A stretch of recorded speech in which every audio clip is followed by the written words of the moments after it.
Mais um episódio do Papo de Paddock no ar e meu convidado de hoje, super especial, tem aí sangue automobilístico nas veias, terceiro lugar no Mundial de Kart, uma longa história, uma longa jornada no automobilismo e hoje ele vem compartilhar com a gente aqui um pouquinho dessa história. Caio, seja bem-vindo. Muito obrigado, prazer estar aqui, vamos bater um papo legal aí com certeza.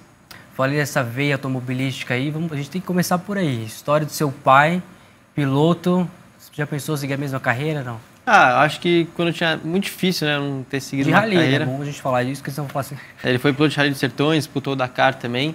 Então, quando eu tinha 3 anos de idade, ele me deu um quadriciclo de presente de aniversário.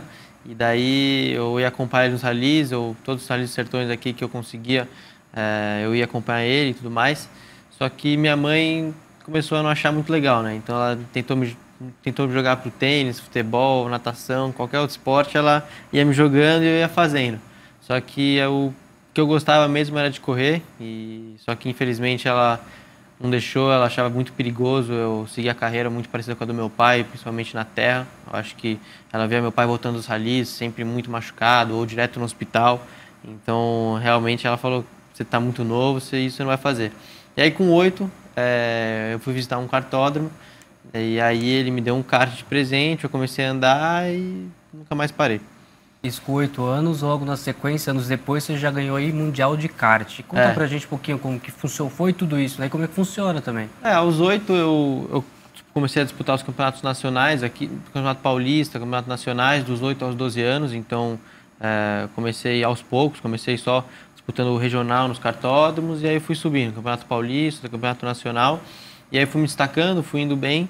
E aos 12, o Gastão Fragas, que trabalha comigo até hoje, que foi uma peça-chave, aí ainda é uma peça-chave na minha carreira. Ele falou, acho que isso é bom, você anda bem, a gente consegue te ver aí, você ganhando os campeonatos que você está disputando aqui no Brasil. Vamos ver se é bom mesmo, vou te levar para a Europa. E aí eu fui, com 12 anos, fui no meu primeiro teste, depois minha primeira corrida já foi no Campeonato Europeu, que é um dos campeonatos mais disputados e mais difíceis do kartismo mundial. Então fiz o Campeonato Europeu, já cheguei lá, a primeira etapa foi uma etapa que eu tenho bastante na memória, acho que eu lembro até hoje, eu cheguei em segundo no final, mas foi difícil, eu lembro que eu tomei bastante rasgada do meu chefe de equipe, não foi uma etapa fácil, foi muito um choque, assim, né? É outra realidade, você sair do kart no Brasil e ir para a Europa, realmente o buraco é mais embaixo. Mas eu consegui me adaptar rápido, e aquele ano também fui terceiro no Mundial, e aí consegui chamar a atenção. O pessoal falou, quem é esse moleque? Do nada, não fez... A maioria deles fazem as categorias de base na Europa e vem fazendo seu nome. Então você conhece um pouco quem são os pilotos. Eu cheguei de paraquedas e cheguei andando bem. Então eu chamei um pouco a atenção. Foi aí que o Nicolas nos aproximou e a gente começou a trabalhar junto. Eu fui para a equipe dele de kart, que na época era Birel Art, e consegui minha carreira no kart. Em 2018 fiz o passo para o monoposto. Então foi quando eu fui disputar a Fórmula 4. Antes da gente falar um pouquinho da tua carreira na Europa, eu queria entender como é que foi esse processo e como é até hoje o processo de ingresso no kart. Acho que é muito pela família ou por alguém, né? Muito uma influência, porque com 8 anos de idade eu só queria fazer alguma coisa, né? Então eu não tinha essa noção do que era o esporte, do que era... Eu acho que com qualquer esporte, eu jogava tênis ou jogava futebol ou ia nadar porque eu gostava, né? Não tinha nada profissional ou algo que me fazia fazer o esporte assim, porque eu fazia porque eu gostava. E com o kart foi a mesma coisa. Era um momento que eu conseguia me aproximar do meu pai, a gente conseguia ficar junto. Acho que é uma paixão dele muito, muito forte. Ele nunca gostou muito de futebol, tênis, essas coisas. Então era um negócio que a gente dividia que eu achava muito legal. Então era um pouco mais especial do que os outros esportes que eu praticava. Então ao tempo eu fui largando todo o resto e só comecei a focar só no kart. Até porque no começo eu treinava 4, 5 vezes por semana. Eu saía da escola e ia para a pista, saía da escola e ia para a pista. Então é uma carreira que exige bastante treino como qualquer outro esporte. Vamos para a carreira na Europa aí, que você foi muito cedo, né? Você bem pontuou que tem que ter uma influência aí. Como é que foi essa questão toda? Então, eu comecei a ganhar aqui os campeonatos. Acho que teve um ano especial que foi 2014, onde todo campeonato que eu disputei no Brasil eu ganhei. E isso também chamou a atenção. E aí foi aí que veio o Gastão me aproximar, veio outras pessoas falarem, cara, vai para a Europa que você tem chance de andar bem, aqui você, vamos supor, é uma referência já. então vai para a Europa. E aí eu fui, e eu lembro que nessa etapa do europeu, para mim, com 12, 13 anos, eu também não sabia muito o que era Europa. Para mim, eu achava que era igual o Brasil. Era um kart, uma pista e não dava nada. Só que a estrutura, todo o trabalho envolvido, eu realmente tomei um choque. E na época, eu não era um menino muito esforçado, digamos assim. Então, o que eu gostava era de sentar, acelerar e, puta, se eu tivesse que fazer algo a mais que isso, pra mim, encher meu saco, sabe? Então, eu cheguei na Europa, aí é só você e o mecânico. No Brasil, eu tinha 2 mecânicos pra mim, um preparador de motor, um cara que... A galera passava a mão na minha cabeça, se eu errasse, não tem problema nenhum, sei que tá certo. Era bem assim comigo no Brasil. Né? Muito. E quando eu cheguei na Europa, me deram um mecânico e se vira. Tipo, você tem você, seu mecânico, e vocês que fazem no final de semana. Para mim ali já começou um pouco diferente, né? Já estava diferente. E na minha equipe no Brasil era só eu. Eu era o centro da atenção, era tudo voltado para mim. Quando eu cheguei na Europa eu tinha 6 companheiros de equipe. Então que corriam bem e estavam na mesma situação que eu ali. E aí isso já chamou um pouco a minha atenção também. E a partir do momento que eles começaram a falar, não, tem que olhar a telemetria para ver onde você vai melhorar, você tem que ir na pista, ver o que está acontecendo, andar na pista para ver a zebra. Eu falei, cara, isso aí é bobagem. Vou andar na pista nunca, vou ver telemetria nunca. Tipo, eles não enche meu saco, eu só sento acelero, eu não vou fazer mais nada. É isso. Eu lembro que até na época, para dormir mais 15 minutos, eu nem tomava café da manhã, porque eu queria dormir mais 15 minutos. Eu era esse tipo de pessoa. Deixava tudo para a última hora, sempre assim. E aí meu chefe de equipe na época já não gostou muito, e eu lembro que mesmo assim eu fui pole no meu grupo e quinto na geral, de 120 pilotos. Então foi um resultado muito bom na classificação, só que eu largava todas as corridas por fora. E a pista era Portimão, que tinha uma reta enorme e depois um hairpinzinho. Então quando você larga por fora, não é uma pista que é das mais fáceis assim.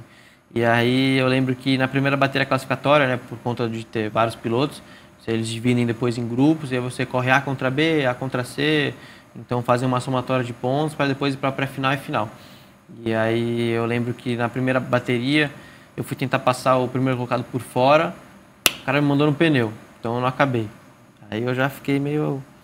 Aí eu voltei pro box, meu chefe de equipe falou, não é bem assim, vai com calma, você tem que terminar as classificatórias, porque quanto mais pontos você acumula, pior é. Então, o que eles faziam na época, acho que até hoje ainda é assim, se você chega em primeiro, você ganha 0 pontos, segundo 2, 3, 4, 5, 6, assim em diante. Então, quem acumula mais ponto, pior é. Com menos ponto, é o sempre que larga na frente. E a primeira bateria, 34 pontos, que eu fui o último. Aí, a segunda, eu falei, cara, eu vou provar que esse cara tá errado e fazer a mesma coisa. Vou passar o cara por fora, porque eu consigo. Outro cara me mandou no pneu de novo. 2 baterias, eu tinha acho que 68 pontos. Tipo, não terminei, não fiz uma curva em 2 baterias classificatórias. Aí, quando eu voltei para a equipe, eu cheguei na tenda, meu chefe de equipe olhou para mim e falou assim, se você não terminar a próxima classificatória, pode pegar suas coisas e ir embora. Desse jeito. Tipo, você com 13 anos. E eu tava pagando para estar ali, não é que eu era piloto oficial, contratado por uma fábrica, porque é um pouco diferente, né, lógico. Não, eu tava pagando. Então... Aí eu vi que realmente o buraco é mais embaixo. E aí depois fiz um ótimo final de semana, me recuperei. Aí essa você ganhou? Eu ganhei, aí depois cheguei em segundo na outra, aí larguei um pouco atrás na pré-final e na final fui segundo. Então foi uma estreia conturbada. E aí eu comecei a entender que as coisas funcionavam de uma maneira diferente. Já comecei na outra etapa a olhar a telemetria, a ir atrás das coisas, a ver, anotar o que eu fazia nos treinos, que eles chegam lá e te dão um livrinho e você tem que anotar o número do seu chassi, o número do motor, que barra que você tá, cambagem, caster, tudo. Você vai anotando e vai vendo para que direção que você vai durante o final de semana para você até saber como funciona, você ter uma noção, né, do que está embaixo de você ser o maestro da orquestra, né? Porque acho que no final é isso que conta muito, principalmente no Fórmula, principalmente nas equipes maiores. E aí eu comecei a aprender dali. Só que, cara, no Brasil eu não fazia nada disso. Nada, nunca fiz. Tinha um comodismo totalmente diferente. Total né? diferente. E nunca anotei número de chassi, motor, o que eu fazia, nada. Eu só sentava, acelerava, minhas coisas eram boas, eu tinha um equipamento, uma estrutura gigante em volta e todo mundo passava na minha cabeça. E a partir do momento que eu fui para a Europa, eu vi que o buraco era mais embaixo. Ô Caio, como é que foi a questão de adaptação? Você era muito novo quando você foi, né? Você estava ali de uma forma, principalmente agora você falou assim, desse comodismo que você tinha, mas fora isso ainda tem a questão pessoal, familiar, amigo, escola, tudo. Como é que foi todo esse processo? Para mim, acho que isso disparado é o mais difícil. Acho que todos os pilotos que saem, principalmente que vão para a Europa, migram de continente, é sempre muito difícil fazer essa transição. Ainda mais a gente, eu acho que a gente, por exemplo, eu sou muito próximo da minha família, eu sempre quero estar perto dos meus pais, dos meus amigos, acho que isso faz muita falta e a gente teve que sacrificar um pouco. Acho que no começo, ainda na época do kart, eu ainda conseguia conciliar, porque não eram tantas corridas e até por causa da escola. Minha mãe falou, você vai terminar a escola, quando você terminar a escola você não vai para lugar nenhum. Então eu ia e voltava, ia e voltava e voltava. E aí, essa época para mim foi uma das mais divertidas. Eu saía terça-feira do Brasil, fazia a corrida, voltava, segunda-feira eu estava na aula. Então meus amigos não entendiam nada, né? Porque eu passava a semana fora, voltava para a escola, ia para a Europa correr de kart, voltava. Então para mim era muito legal. E eu fiz isso até os meus 15 anos, até onde deu. E a partir do momento onde aumentaram o número de corridas, onde eu me tornei um piloto de fábrica no kart, não dava mais. Eu tinha que estar lá. A gente treinava muito, então eu perdia muito. Daí acabei tendo que acabar a escola online e fui morar fora com 15 anos. Mudança cedo, né? E você passou pela Alpine também, muita gente não sabe disso, mas como é que foi tudo isso? Como é que você foi parar lá? E hoje, como é que você enxerga esse passado e como é que isso influenciou? Eu acho que foi muito importante para mim. Então eu saí do kart em 2018, fui disputar o campeonato de Fórmula 4 francesa e nesse campeonato a premiação do campeão você tinha a possibilidade de entrar para a academia júnior da Alpine, que na época era a Renault também, não era nem a Alpine ainda. E lógico que esse era o nosso objetivo, a gente fez um campeonato muito bom, fui campeão de cara e entrei na academia da Alpine no final de 2018 e 2019 e 2020 eu fiz Fórmula Renault. Então esse era basicamente o plano, a gente teria na minha carreira de fazer Fórmula 4, Fórmula Renault, Fórmula 3, Fórmula 2. E essa era a escadinha que a gente estava buscando. Então, na época, eu cheguei até a Fórmula 3. E aqui no Brasil você correu um ano pela Fórmula 3? Não. Nunca cheguei a correr de Fórmula no Brasil. Até na minha época não existia ainda a Fórmula 4. E a Fórmula 3 no Brasil, acho que não era uma categoria, digamos assim, com nível alto. Acho que isso, até hoje, ainda bem que tem a Fórmula 4 hoje, porque a gente sofreu muito, não tinha uma categoria de base para você sair do kart e se preparar, você tinha que sair do kart para a Europa. Então essa era a nossa trajetória e acho que o quanto antes você saísse, melhor era. Então até hoje eu penso assim, acho que quanto antes você conseguir ir para a Europa e fazer uma carreira lá, você aprende mais, porque o nível é mais alto, são mais pilotos, então com certeza se você tiver a oportunidade, lógico que não é fácil, envolve bastante investimento, você tem que ter alguém por trás te ajudando, porque você chegar lá de paraquedas não é fácil, é muito difícil. Então, realmente, tem que ter uma estrutura. E aí, entrei na academia da Alpine e fiquei lá 2019, 20, 21 e 22. E 23 também. Então, fiquei 5 anos lá. Caio, quem assiste o programa, tem muita gente que acompanha automobilismo e sabe essas coisas mais técnicas que a gente está falando, mas tem gente que não faz a mínima ideia. Queria que você explicasse um pouquinho da importância da categoria de base para quem está começando, tem vontade de crescer, talvez até uma Fórmula 1 da vida. Demais. Eu acho que, lógico que a base principal, o primeiro degrau da pirâmide é o kart, porque é o lugar onde você mais pode treinar. O custo é mais baixo, obviamente, do que um Fórmula 4, um Fórmula 3. Quanto mais você vai subindo na escadinha, mais o custo fica alto. Então, você ter uma boa base no kart é fundamental, porque você consegue andar muito, você está sempre andando, está sempre na pista. E acho que isso você precisa ter para subir. E a partir do momento que você vai para Fórmula 4, Fórmula 3, Fórmula 2, esse tempo de pista vai diminuindo. Então você tem que estar super bem preparado desde o começo. E a Fórmula 4 você ainda tem alguns testes, você ainda pode testar durante o ano. A Fórmula Renault também é assim, um pouco menos já. A Fórmula 3 esquece. Você tem os testes de pré-temporada no começo do ano e depois você só anda em final de semana de corrida. Então você tem que estar preparado, você tem que saber o que está ao seu redor e saber o que você tem que fazer. Acho que é fundamental uma base no kart, que é onde você pode passar mais tempo dentro da pista.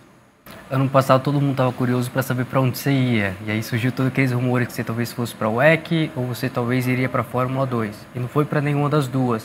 Por quê? Eu acho que eu também estava curioso, porque eu também nem sabia. Mas final do ano, final de temporada, é sempre acho que um momento difícil para qualquer piloto, que você decide, você tem que correr atrás de patrocínio, de grana mesmo. Então acho que esse foi um fator principal. A gente tinha a possibilidade de ir para o WEC, mas eu acho que eu ainda quero ter uma carreira em monoposto, em carros de Fórmula. Acho que eu ainda estou muito novo. A possibilidade do WEC, acredito que ela pode estar aí daqui 2, 3 anos. Então tomar essa decisão e ir para o WEC, com certeza eu não voltaria mais para um carro de Fórmula. Acho que isso eu ainda estou muito novo. Então a gente tomou essa decisão de não fechar a porta do WEC, mas um não temporário. Eu acho que a gente tem ainda uma carreira a explorar no mundo dos monopostos, seja a Fórmula Indy. Acho que a Fórmula 1 hoje é um objetivo impossível, digamos assim. Lógico que tem 0,01% de chance, mas para mim eu já tirei isso da minha cabeça. E ter a possibilidade de ir para a Fórmula 2, a gente estava negociando no final do ano passado com 2, 3 equipes, a gente teve boas ofertas, para ser bem sincero aqui, mas a gente infelizmente não conseguiu viabilizar o orçamento. Por causa do carro novo, aumentaram as etapas, o custo da temporada fica um pouco mais alto. Infelizmente a gente não conseguiu viabilizar no tempo que eles pediram, até porque eram equipes boas e as vagas são curtas. Então a gente tinha outros pilotos na fila e infelizmente a gente não conseguiu atender o prazo das equipes, então foi uma porta que se fechou e abriu essa dos Estados Unidos. A gente recebeu a oportunidade de fazer um teste nos Estados Unidos, de Indy Next, e acabou que eu fui muito bem no teste. Eles falaram, vem fazer outro teste, que foi o segundo no final de novembro, se eu não me engano, e também fui super bem. E a equipe falou assim, você tem que correr, a gente quer você ano que vem na nossa equipe, disputar a temporada de Indy Next. E a gente olhou como uma oportunidade muito boa também. Acho que o Brasil hoje em dia na Fórmula Indy não é muito forte. Lógico que a gente teve muitas referências como Alinho, como Tony, que passaram por lá e deixaram sua marca registrada, não tem dúvida alguma, só que infelizmente eles estão chegando no final das carreiras. E acho que abre uma porta muito grande para o Brasil, para ter um novo representante. Então a gente enxergou essa oportunidade de uma maneira muito, muito boa, de criar um nome. Acho que o Brasil precisa de alguém representando, tem o Pietro hoje em dia que está começando também, mas acho que quanto mais melhor. Então é uma porta e uma vitrine muito boa. Os Estados Unidos é um mercado ótimo também para se profissionalizar e fazer uma carreira. E a gente tomou essa decisão. Preciso agradecer, lógico, a equipe que, para ser bem sincero, a gente não tinha orçamento para fazer a temporada inteira. E até hoje a gente já está procurando para fazer a temporada inteira. A equipe falou, vem, eu banco as primeiras etapas e depois a gente vai ver como indo e resolve. Então estamos correndo atrás ainda de patrocínio para fechar o budget da temporada, mas acredito que isso vai se consolidar. Você acha que budget, seu orçamento, é a questão principal para a falta de pilotos brasileiros nos grids em todo o mundo? Com certeza. Você pode ver até o próprio Felipe. O resultado ele ganhou a Fórmula 2, que seria o campeonato... não existe outro campeonato antes da Fórmula 1, é a Fórmula 2. E ele foi campeão e não entrou. Então, com certeza, acho que falta um pouco de apoio, um pouco de incentivo. Eu vejo várias iniciativas, acho que isso está voltando a ser algo bom, porque uns 2, 3 anos atrás, realmente era muito difícil você ter um brasileiro andando na melhor equipe. E hoje em dia você tem. Hoje em dia você tem, não na melhor, mas uma equipe de ponta. Acho que tem o Rafael, o Câmara na Fórmula Regional, que está numa equipe ótima. Tem o Gabriel também, que fez uma temporada incrível ano passado na Fórmula 3, numa ótima equipe. Conseguiu subir para outra ótima equipe na Fórmula 2. Então acho que isso está voltando um pouco, mas é difícil. Não é fácil você achar 10 milhões de reais para correr a Fórmula 2. Você tá na E, né? E eu tava lá no fim de semana e uma coisa que me despertou uma curiosidade muito grande é que a Fórmula E tem 2 brasileiros no grid, você de reserva, mas ainda não tem uma adesão do público, né? É muito curioso isso. Você acha que falta para a Fórmula E pegar a galera e falar, tipo, vamos, gente? Eu acho que é algo muito novo ainda, com certeza é diferente. São 10 anos, né? É diferente, com certeza é uma categoria totalmente diferente, até por causa... Muitas pessoas são contra porque não tem barulho, acho que isso... Eu adoro, confesso pra você que eu gosto muito. Eu também, é um ambiente muito tranquilo, mas acho que isso não atrai um certo tipo de público que a Fórmula 1 atrai, que o WEC atrai, que os carros de turismo atraem. Então acho que isso deixa um pouquinho, não deixa a desejar, porque a categoria é incrível, mas é algo que infelizmente não tem. Mas eu acho que tem várias outras coisas que são muito boas na Fórmula E, mas acho que o público não está muito acostumado, e também por não ter muita mídia, muita influência. Eu acho que a Fórmula 1, por exemplo, com a série da Netflix, ela atraiu um público jovem enorme. Ela duplicou o número de visualização, então isso com certeza ajudou muito, não só a Fórmula 1, mas a Fórmula 2, a Fórmula 3, porque o pessoal ficou sabendo um pouco mais do que falava por trás, começou a buscar. Eu acho que essa série, com certeza, eu nunca tive meus amigos falando tanto de Fórmula 1 como eles falam hoje, até por causa da série. Eles falam, assisti a série, quero assistir as corridas, porque triga algo na mente deles que eles querem assistir, porque eles gostaram muito. Então isso na Fórmula E não existe, então acho que já perde também um pouco. E acho que são os maiores dois fatores, na minha visão. Eu acho que a gente que está nos bastidores é a melhor parte do que acontece no bastidor, né? As pessoas têm essa curiosidade. Você vai para aqui, arquibancada, senta ali, vê os carros passando. Sim, ali. Você tem que ter um por trás. Eu acho que a Fórmula 1 criou muito bem essa história. Não é só os carros passando. Você fala, tem o Max Verstappen passando, mas o Max Verstappen, no último episódio da série, ele falou um negócio que não sei o quê, então pode ser que aconteça. Criar essa curiosidade a mais do público. Esse desejo desejo de ver o que vai acontecer, porque eu tô curioso. Acho que isso a Fórmula 1 fez muito bem com a série. Não só com a série, mas com toda a transmissão. Acho que isso a Fórmula 1 fez muito bem e faz muito bem. Eu gosto muito de como a Fórmula 1 humaniza os pilotos, né? Principalmente nas redes sociais, fazer aquelas brincadeiras, aqueles cortes, e isso talvez pudesse ser ser acho que na Fórmula E ainda falta um pouco desse trabalho de mídia, de estruturar muito bem, de apresentar os pilotos, mas também é difícil você competir contra o Lewis Hamilton da vida, que tem uma influência enorme em qualquer tipo de pessoa. Então, só dele estar na Fórmula 1, acho que acrescentam inúmeros, milhares de visualizações, porque todo mundo quer saber, o cara é uma influência no mundo inteiro. Então, acho que na Fórmula E, a gente não tem eu acho que são os melhores pilotos do mundo também, alguns já até saíram da Fórmula 1 e foram para lá, mas acho que não tem um ícone gigante igual seria o Lewis Hamilton, igual a Fórmula 1 tem. Caio, muitas pessoas não sabem bem como que funciona o reserva. Às vezes acham, tipo, se acontecer alguma coisa com o piloto, entra o reserva. Mas tem todo um trabalho antes, toda uma preparação. Acho que na Fórmula E você chegou a testar em uma das etapas também, para dar um feedback para o piloto, não foi? Queria que você contasse um pouquinho como é que funciona isso. Acho que você tem que, primeiro de tudo, estar preparado, porque olha a Fórmula 1, por exemplo, o final de semana passado com o Birman. Não é que ele tem que estar preparado para tudo. O cara sentou na Ferrari. Equipe mais tradicional da Fórmula 1. Do nada, né? Do nada. Aí ele acordou e falou, você tem que ir para a Ferrari. Então, o piloto como piloto reserva, lógico que é muito difícil de acontecer, são casos raros, mas de vez em quando acontece, você tem que estar preparado. Então, todo o trabalho anterior ao final de semana você faz junto com a equipe, você faz todo tipo de simulação, até mais que os pilotos, porque você faz o pre-meeting deles para o preparamento das corridas estar preparado. Então, você, por exemplo, faz todo o trabalho de preparação antes dos pilotos, para os pilotos chegarem, já ter um negócio meio mastigado para eles começarem a trabalhar. Aí você faz junto com eles de novo e vai para a corrida. Então você faz mais ou menos o trabalho deles vezes 2 antes da corrida. Lógico, quando você está lá, você tenta ajudar em alguns inputs aqui ou ali, acompanha tudo que acontece de perto com a equipe, com todos os debriefs, briefings da equipe, você participa de todos eles junto com o piloto. Acho que a única maior diferença, óbvio, é que você não senta no carro, mas tudo que o piloto faz no final de semana, você também faz.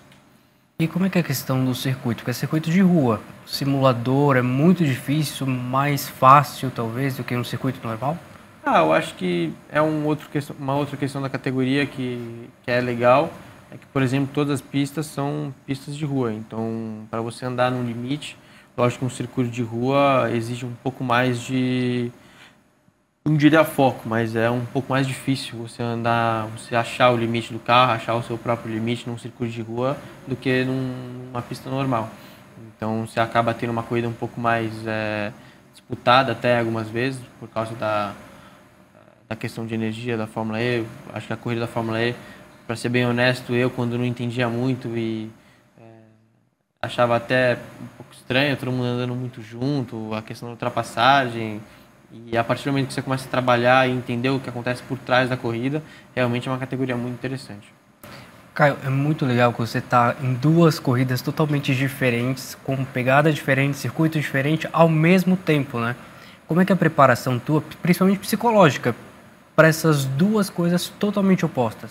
Acho que eu me dividi em dois um pouquinho, né? Eu tenho que realmente, a partir do momento que eu chego no ambiente da Fórmula E ou no ambiente da Indy Next, você tem que virar chave, porque é muito difícil você ter alguma similaridade nas duas categorias. Acho que são muito poucas. Lógico que a adaptação rápida no circuito, isso você pode levar de uma para outra, porque nas duas categorias a pista sempre está mudando. Então a Indy também corre em circuitos de rua e acho que isso é a maior similaridade, eu diria. Você se adapta rápido, porque o circuito está sempre mudando, você saber chegar rápido no limite, isso acho que é importante e crucial nas duas categorias, mas realmente são dois mundos completamente diferentes. Então, quando eu chego em um, eu tenho que virar chave, quando eu chego em outro, é outra chave. Porque a maneira que as pessoas trabalham também, a maneira que as pessoas se comunicam é um pouco diferente. Então, realmente, você tem que virar chave. E como é que é o teu relacionamento com a equipe? Porque são equipes diferentes, que cuidam de categorias diferentes, e como você acredita que tem que ter um tipo de relacionamento para lidar com certas coisas, com a outra totalmente oposta? Como é isso para você lidar? Eu acho que uma coisa que me ajudou muito foram que as duas equipes estavam abertas a ter esse programa para começo de conversa. Eu assinei primeiro o contrato da Fórmula E e quando eu assinei o contrato da Fórmula E, eles sabiam que eu teria um calendário cheio e que teria possibilidade de uma das etapas eu não poder ir, até porque acho que eu faço 24 finais de semana no ano, então realmente são finais de semana que vão bater e existe a possibilidade, mas a equipe estava muito aberta e eles gostaram muito da ideia de eu estar disputando o campeonato e de estar correndo, porque eu acho que às vezes um piloto reserva, quando está fora de atividade, lógico que você está sempre no simulador, está sempre testando o carro, mas você largar, você correr, você ter essa disputa de campeonato, de estar sempre buscando algo a mais, de estar sempre tentando andar no limite, sempre tentando buscar o melhor de você. Quando você disputa um campeonato, isso é necessário. Então, acho que ter esses dois lados é muito bom para mim. E a Nissan também foi o meu primeiro contrato profissional. Acho que isso foi muito importante para mim. A equipe dos Estados Unidos também reconhece isso. Que, lógico que eu não posso abrir mão de nenhuma das duas, mas acho que o maior pênalti ou a maior dúvida das duas é se eu estaria 100% para fazer os dois trabalhos ao mesmo tempo. E eu acho que a gente conseguiu organizar um calendário, uma logística onde deu certo, então esse seria a maior questão das equipes, mas acho que esse a gente consegue estar 100% em todas as etapas e desempenhar o meu melhor nas duas categorias. Cara, o que você pensa daqui para frente? Olha, é difícil, porque... Peguei agora, né? Pegou, porque eu tenho dois caminhos totalmente diferentes, onde eu posso me profissionalizar nos dois, eu posso... Lógico que aí os dois dependem de resultado, os dois dependem de mim, do que eu fizer dentro da pista, mas são dois caminhos completamente diferentes. Um eu continuaria na Europa, sendo piloto da Fórmula E, e o outro eu iria só para os Estados Unidos, se tudo der certo, possivelmente ir na IndyCar.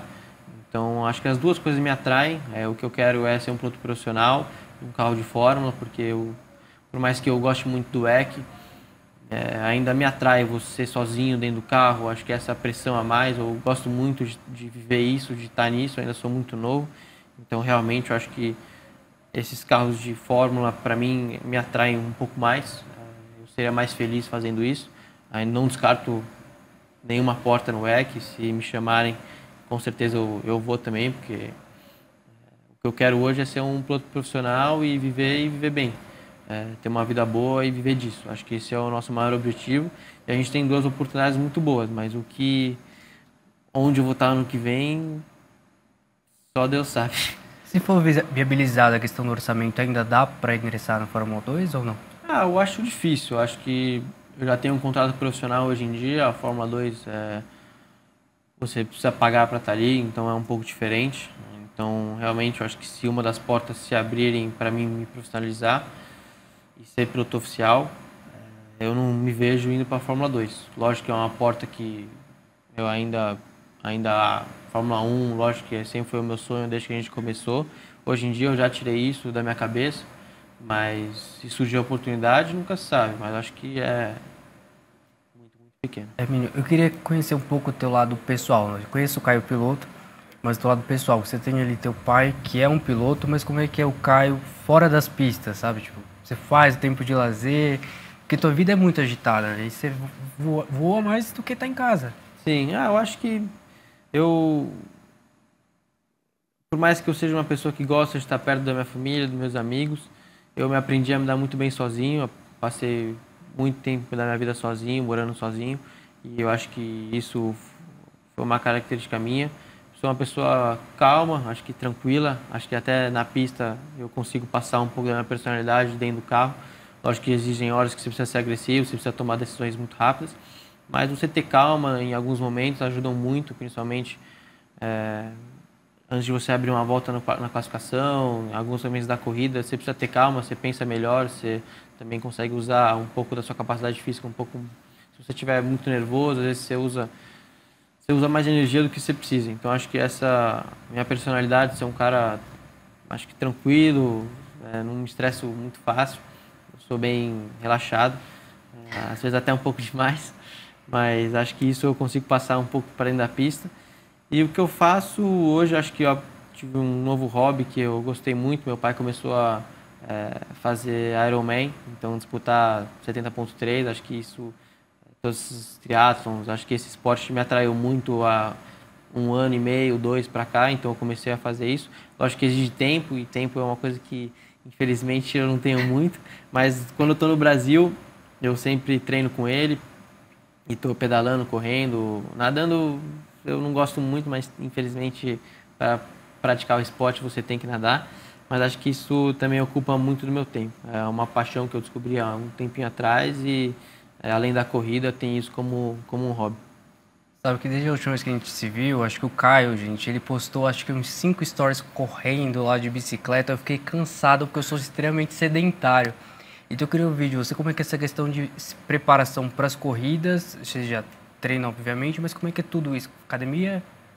A academia, lógico Alimentação? que faz parte. Não é só.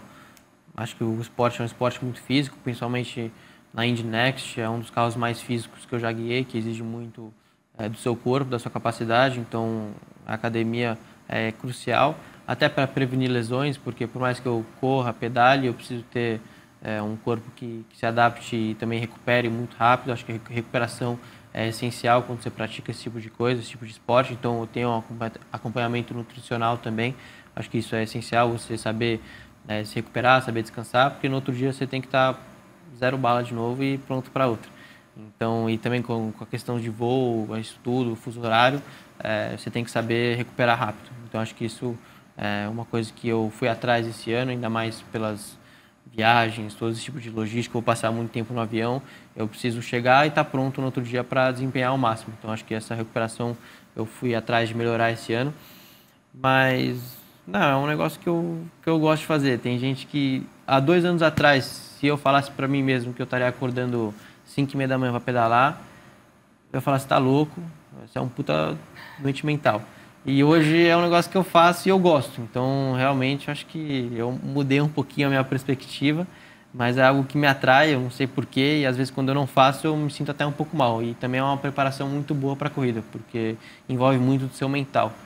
E acho que o lado mental, tanto quando você corre, pedala, mas na corrida principalmente também, no automobilismo é uma peça-chave. Você está bem com você mesmo, você está com uma mente limpa e saber focar nas coisas certas. Acho que o lado mental do esporte é 80%. Você chegou a ingressar na faculdade, né? Não. Então você fez uma aí, eu não vou falar o nome para não levar o processo, que é a mesma que eu faço a minha pós. Vai que eu não recebo meu diploma. Mas essa questão de preguiça me lembrou, inclusive, uma história tua. É mesmo da época do Covid lá, que eu preciso muito que você conte isso.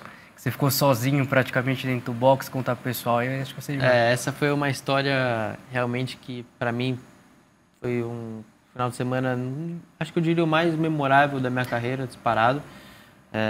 Na época eu estava disputando o campeonato de Fórmula Renault, em 2020, no ano da pandemia.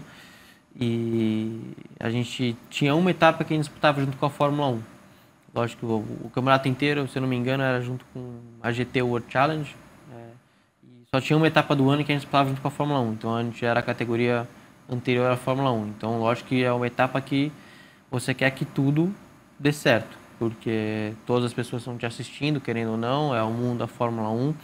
Então você quer que tudo dê certo. O seu capacete, seu macacão, seu carro, tem que estar tudo certinho, né? Certinho. Nada, lógico que no ano inteiro era um pouco assim, mas tinha aquela pressão extra, um especial um pouco a mais de ser junto com a Fórmula 1. E também tinha outros protocolos, tinha uns protocolos a mais, de você ter que, lógico que eu lembro que aquele ano a gente tinha que fazer exame de Covid toda semana de corrida, mas na Fórmula 1 era o dia anterior, assim. O dia anterior de você ir para a pista, a Fórmula 1 organizava, você tinha que ir lá fazer o exame de Covid, mas você só sabia o resultado no outro dia. Então, quando você chegasse na pista, você colocava seu passe na catraca. Se a catraca desse verde, você estava liberado para ir. Se desse vermelho, vinha 2 seguranças, falava, tchau, você está com Covid, você não vai correr. Não tinha outra história. Então, ali eu já fiquei um pouco com medo, né? Lógico que eu estava me sentindo bem, mas você fica um pouquinho de medo, né? Aí o meu crachá passou, deu verde, eu falei, putz, alívio. Beleza, estou livre, vamos embora para a corrida. Aí cheguei no meu box, o mecânico estava meio com uma cara um pouco estranha, assim, olhando para mim, meio preocupado. Aí eu falei, pô, mas a gente nem foi para a pista ainda, porque ele já está meio nervoso, né? Não tô entendendo. Aí eu abri a porta do caminhão, não tinha ninguém. Normalmente eu sou o último a chegar, né? Os engenheiros, a equipe chega antes que você na pista. Aí eu já estranhei, né? Falei, ué. Aí eu fui pro meu mecânico e falei, cadê todo mundo? Aí ele meio que travou assim, falou, ó, o pessoal tá com Covid, eles não conseguiram entrar, tem eu, você, o outro mecânico do outro carro e um engenheiro, que era o engenheiro do meu companheiro de equipe. Então eu fiquei sem engenheiro, fiquei sem meu segundo mecânico e fiquei sem chefe de equipe no dia da corrida. E aí a gente falou, na minha cabeça eu falei, já era. Não tem o que eu fazer. Pra mim, acabou a corrida aqui. E eu tava disputando o campeonato. Faltavam 2 etapas pra acabar. Eu tava disputando com o Vitor Martins. Se não me engano, eu tava a 8 pontos dele no campeonato. Então era uma etapa crucial pra mim, né, junto com a Fórmula 1. E aí meu mecânico falou, não, mas vambora, o carro tá pronto desde ontem, obviamente. A gente tem o treino agora, você faz o treino e vamos ver, né, o que acontece. Eu falei, não, beleza. Ele falou, mas só não pode bater, porque se bater não tem ninguém para consertar o carro. Porque as sessões eram meio que uma em seguida da outra, porque a Fórmula 1 ia para a pista depois. Então, você tinha o treino, 1 hora de intervalo, classificação. E então, se você batesse no treino, já era. Ainda mais para mim, que não tinha muita gente para consertar meu carro. Aí eu fui pro treino um pouco receoso, fiz um treino bom, aí saí do treino, falei, bom, lógico que eu preciso melhorar o carro um pouco para classificação, a pista vai mudar, vai evoluir. Eu preciso ver o que eu faço. Liguei pro meu engenheiro, peguei o computador dele que estava lá, baixei os dados do carro e liguei para ele por FaceTime e a gente começou a analisar a data junto. A gente analisou a data junto, eu falei meu feedback para ele falando o que eu faço, ele falou, cara, pega um papel aí e anota. Aí eu peguei um papel, anotei o que a gente ia mudar de casta, de cambagem, qual mola que a gente ia para classificação, pressão, aerodinâmica, nível, quantos quilos de combustível a gente ia colocar no carro. Anotei tudo, né? Dei para o mecânico. Falei, ó, tá aqui, faz isso. E vamos para classificação. E aí fui para classificação. Lembro que eu classifiquei em terceiro. E aí, entre a classificação e a corrida, fiz a mesma coisa. Liguei para o meu engenheiro, peguei o computador, baixei os dados do carro. Falei, bom, o carro tá assim, assim, assado, vamos para a corrida. Aí anotei tudo no papel, dei para o meu mecânico, fiz a mesma coisa e fui para a corrida. E, cara, acho que realmente hoje eu não sei explicar o que aconteceu. Eu ganhei a corrida e... Nossa. Você sendo mecânico, engenheiro... eu era meio que tudo. Então, lógico que tinha um engenheiro do meu companheiro de equipe que estava ali, mas ele estava com o meu companheiro de equipe. Ele tentou ajudar um pouco, mas lógico que o tempo era curto e ele não tinha muito mais o que fazer. Então, foi um final de semana especial, onde eu ganhei a corrida, sem chefe de equipe, sem engenheiro, sem segundo mecânico, sem nada. Então, realmente foi muito especial para mim e algo que eu lembro que eu cheguei na pista, todas as pessoas que olharam falaram, já era. Eu lembro que as outras equipes, até o próprio Vitor, que estava disputando o campeonato comigo, tipo, olhou para mim com uma cara de dó, assim, falou, pô, coitado do moleque, acabou para ele e, cara, a gente ganhou a corrida. Então foi um final de semana muito especial. Caio, quem tá de fora acha que o mundo do automobilismo é assim, gigante, né? Quando a gente que tá dentro, a gente percebe que é um ovo, todo mundo se conhece, todo mundo se fala. E nessas de todo mundo se falar, você morou com o Piastri, né? Para quem não conhece aí, é um piloto aí da McLaren, tá na Fórmula 1, nosso querido aqui, morou junto com ele, inclusive, né? Morei 3 anos e meio junto com ele. Eu vim do Brasil, ele obviamente veio da Austrália. Vocês correram junto ou não? Corremos. Em 2019 a gente foi companheiro de equipe. Eu corri com ele no kart e depois cada um meio que seguiu o seu rumo. Ele era um pouco mais velho, então ele saiu do kart antes que eu. E a gente voltou a se encontrar em 2019, quando eu fiz meu primeiro ano de Fórmula Renault. E ele estava no segundo. E a gente foi companheiro de equipe, foi o ano que ele foi campeão. E aí, no ano seguinte, os dois entraram para a academia da Renault. E os dois precisavam morar na Inglaterra, que era próximo da fábrica. E os dois não tinham muita casa na Europa. Então a gente falou, cara, vamos unir o útil ao agradável. Em vez de cada um ficar sozinho em um canto, a gente mora junto. A gente teve uma relação boa. No ano passado, por mais que a gente era companheiro de equipe, a gente se falava e tinha uma relação legal. E em 2020 a gente começou a morar junto até ano passado. Não só com ele, né? Você correu com outros pilotos que hoje estão na Fórmula 1, né? Eu corri, acho que com o Tsunoda, eu disputei o campeonato também. Com o Sargent, o ano que eu fui terceiro no Mundial, ele foi campeão. O Piastri, obviamente. E... agora eu não lembro, mas acho que são esses. Foi esse, né? Quando eu soube que você conheceu o Piastri da maneira mais engraçada possível, ele comentou quando a Nissan te anunciou, e ele comentou receba, uma coisa assim da tua foto, eu achei genial.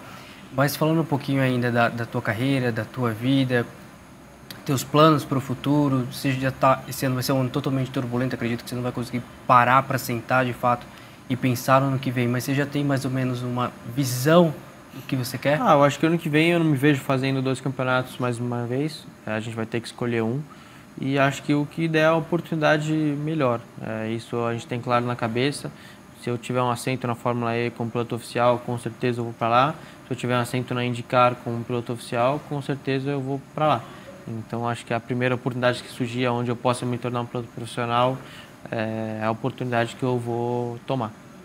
Ok, as pessoas ainda não entendem um pouquinho, antes da gente encerrar, a gente está caminhando para o fim, o processo da Fórmula 1, né? Por exemplo, a gente está falando aqui, você tem uma baita carreira, começou super cedo, conquista atrás de conquista, mas as pessoas que não conhecem, às vezes falam assim, mas por que ele não está na Fórmula 1?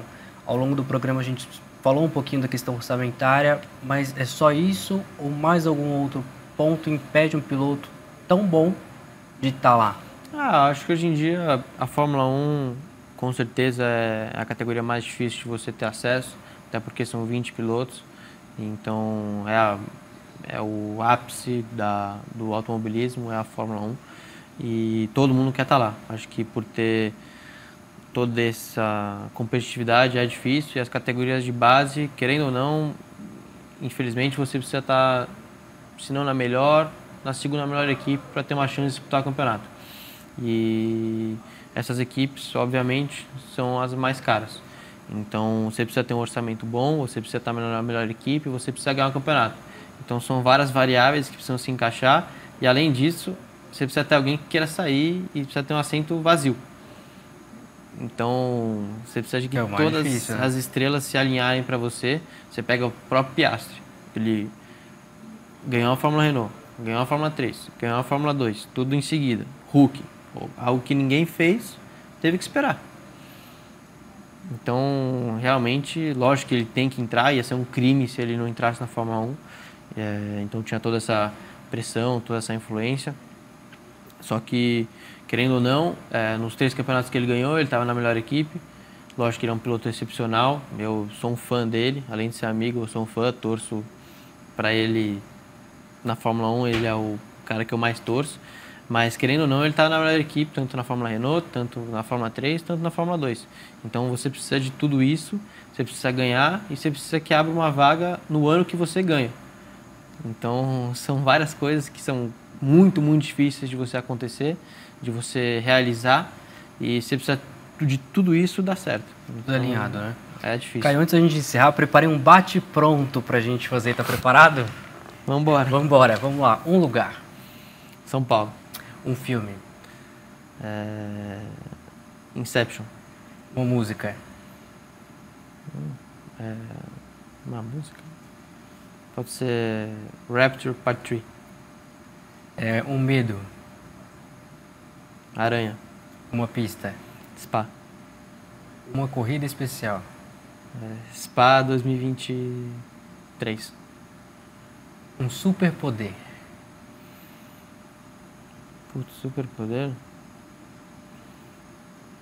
Vai ficar invisível. Um lugar no mundo. São Paulo de novo? Se ganhasse na loteria, qual a primeira coisa que você faria? Desaparecer. Automobilismo é uma palavra. Paixão. Eu deixei essa por último, que dependendo da sua resposta, a gente encerra o programa. Um time. Corinthians.